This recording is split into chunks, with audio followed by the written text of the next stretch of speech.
Gentil.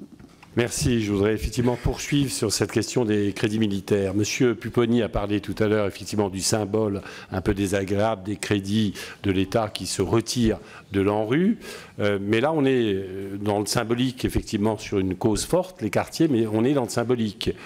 Sur les 850 millions d'équipements, on n'est pas dans le symbolique. On est au cœur de la mission régalienne de l'État de sécurité. Et quand on connaît un peu les pratiques budgétaires, on voit se profiler d'autres annulations sur les équipements. En fin d'année, on sait très bien que le titre 2, c'est-à-dire le fonctionnement, les payes n'ont pas été provisionnés au niveau qui convient. Et il y aura sans doute 200, voire 300 millions à nouveau de supprimés sur les équipements.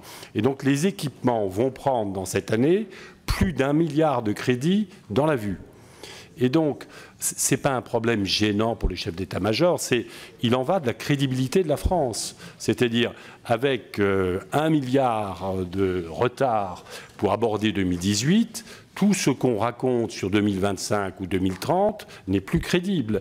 Il faut savoir aujourd'hui que, alors que nous faisons ce recul, nos voisins allemands, qui sont au contraire en train d'augmenter le budget de la défense de façon significative, et ils viennent de loin, oui, mais comme leur PIB est plus important que nous, en chiffre absolu, ils sont sur un effort de défense aujourd'hui, un effort de défense plus fort que nous. Donc il y a un vrai problème de crédibilité, y compris avec les annulations qui surviendront sans doute en fin d'année. Et effectivement, je voulais insister à la suite de Jean-Louis Bourlanges sur effectivement le caractère inexplicable de l'absence de la ministre. Je pense que c'est... vous voyez, ce gouvernement arrive effectivement dans une situation financière difficile, mais il faut bien comprendre sur le sujet défense, l'écart entre nos objectifs et les moyens alloués, ça date d'il y a 10 ou 15 ans, c'est pas neuf. Mais on arrive à un moment où on ne peut plus tenir le discours qu'on tenait et mettre les crédits qu'on met.